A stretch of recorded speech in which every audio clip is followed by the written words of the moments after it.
هلو حبايبي، ازيكم عاملين؟ ان شاء الله تكونوا بألف خير وتتفرجوا على الفيديو. النهارده الفيديو هيكون تكملة ماجيك تري هاوس ديناصورز بيفور دارك. لو عجبكم الفيديو مش تعملوا لايك وشير وسبسكرايب علشان يوصلكم كل جديد انا بنزله.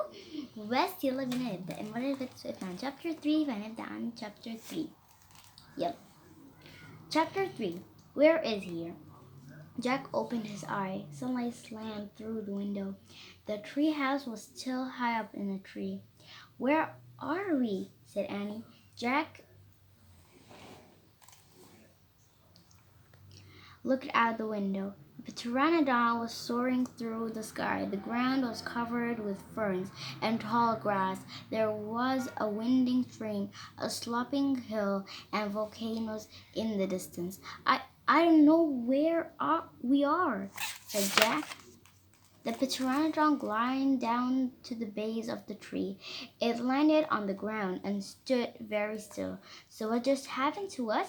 Said Annie. Well, Jack said, I was looking at a picture in the book, and you said, wow, I wish we could go to the time of pteranodons, said Annie.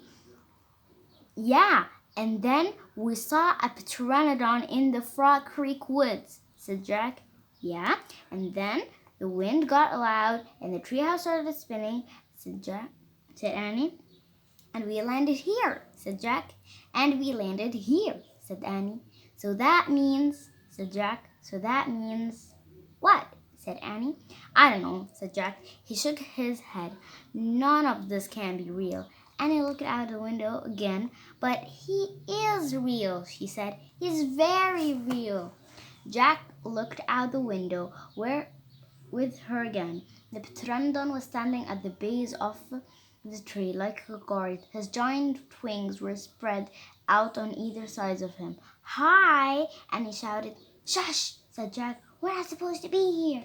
But where is here? Said Annie. I don't know, said Jack. Hi!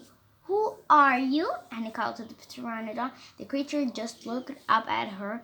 But maybe the book can tell us. Jack looked down at the book. He read the words under the picture.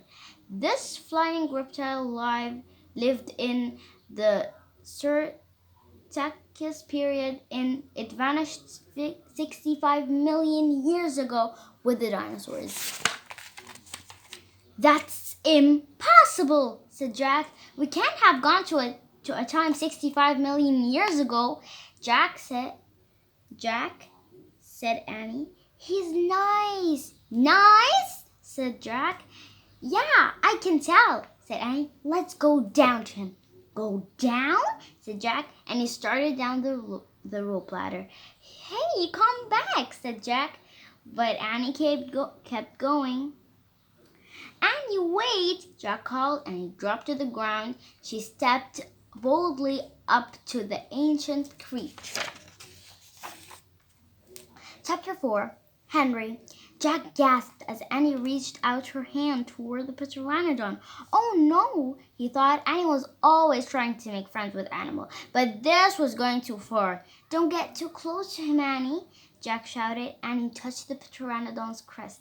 She stroked his neck. She was talking to him. What in the world was she saying? Jack wondered. He took a deep breath. Okay, he'll go down to it. It would be good to examine a pteranodon. Sensei. Okay, Gil. He could take notes like a scientist. Jack started down the rope ladder. When he reached the ground, he was only a few feet away from the creature. The pteranodon stared at Jack. His eyes were bright and alert. He's soft, Jack, said Annie. He feels like Henry, Jack snorted. He's no dog, Annie. Feel him, Jack, said Annie. Jack didn't move. Don't think, Jack, just do it, Annie said. Jack stepped forward. He reached out very casually. He brushed his hand down the creature's neck. Interesting, Jack thought. A thin layer of fuzz covered the pteranodon's skin. Soft ham, said Annie. Jack reached into his backpack and pulled out a pencil and a notebook. He wrote, "Fuzzy skin." "What are you doing?" asked Annie. "Taking notes," said Jack. "We're probably the first people in the world to ever see a real-life pteranodon." Jack looked at the pteranodon again. The bony crest on top of his head was longer than Jack's arm. "I wonder how smart he is," Jack said. "Very smart," said Annie.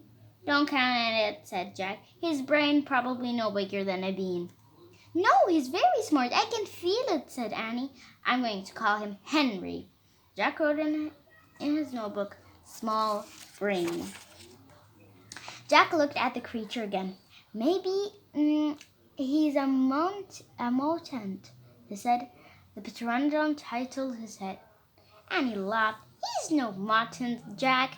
"Well, what is he doing here then?" "Where is this place?" said Jack. Annie leaned close to the pteranodon. "Do you know where are we, Henry?" she asked softly.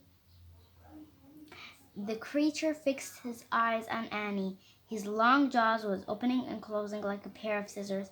"Are you trying to talk to me, Henry?" asked Annie. "Forget it, Annie." Jack wrote in his notebook, "Mouth like scissors." "Did we come to a time long ago, Henry?" asked Annie. "Is this a place from long ago?" Suddenly, Annie gasped, "Jack!" Jack looked up. Annie was pointing toward the hill. On top stood a huge dinosaur. Chapter 5, Gold in the Grass. "Go, go!" said Jack. He threw his notebook into his pack. He pushed Annie toward the rope ladder. "Bye, Henry," she said. "Go!" said Jack. He gave Annie another push. "Quit it," she said, but she started up the ladder. Jack scrambled after her. Jack and Annie tumbled into the treehouse. They were panting as they looked out the window at the dinosaur. It was standing on the hilltop eating flowers of a tree. "Oh man," whispered Jack, "we are in a time long ago." The dinosaur looked like a huge rhinoceros with 3 horns instead of 1. It had 2 long horns above his eyes, and another one grew out from its nose. It had a big shield-like thing behind its head. "Triceratops," said Jack. "Does he eat people?" whispered Annie. "I'll look it up." Jack grabbed the dinosaur book. He flipped through the pages. There, said Jack, pointing to a picture of a triceratops. He read the caption. "Triceratops lived in a late Cretaceous period. This plant-eating dinosaur weighed over 12,000 pounds." Jack slammed the book shut. "Just plants, no meat." "Good," said Annie. "Let's go see him up close." "Are you crazy?" said Jack. "Don't you want to take notes about him?" asked Annie. "We're probably the first people in the whole world to ever see a real-life triceratops." Jack sighed. Annie was right. "Okay, let's go," he said. Jack shoved the dinosaur book into his backpack. He slung his pack over his shoulder. Annie started down the ladder, and Jack followed her. "Just promise you won't pet him," Jack called down to Annie. "I promise," said Annie. "Promise you won't kiss him," said Jack. "I promise," said Annie. "Promise you won't walk to him." "I promise," said Annie. "Promise you won't—" "Don't worry," said Annie. Annie and Jack stepped off the ladder. The pteranodon gave them a friendly look. Annie blew him a kiss. "Be back soon, Henry," she called. "Shush," said Jack, and he led the way slowly and carefully through the ferns. When Jack and Annie reached the bottom of the hill, they knelt behind a bush. Annie started to speak, but Jack quickly put his finger on to his lips. Then he and Annie peeked out at the triceratops. The dinosaur was bigger than a truck. He was eating the flowers of a magnolia tree.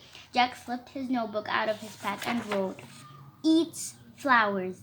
Annie nudged him. Jack ignored her. He studied the triceratops again. He wrote, "Eats slowly."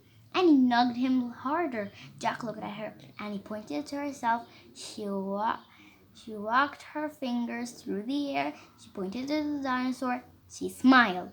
Is she teasing? Jack wondered. Annie waved at Jack. Jack started to grab her. She laughed and jumped away. She fell into the grass in full view of Triceratops. Get back, whispered Jack.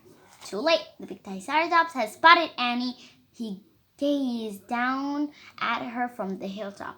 Half of a magnolia tree was sticking out of her. Oops, said Annie. Get back, Jack said again. He looks nice, Jack, Annie said.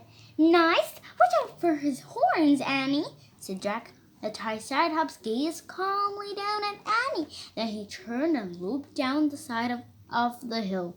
Bye-bye, said Annie. She turned back to Jack. See? Jack grunted, but he wrote in his notebook. Nice. Come on, let's look around some more, said Annie. As Jack started after Annie, he saw something glittering in the tall glass. Jack reached down and picked it up. It was a gold medallion. A letter was engraved on the medallion, a fancy M. Oh man, someone was here before us, Jack said softly.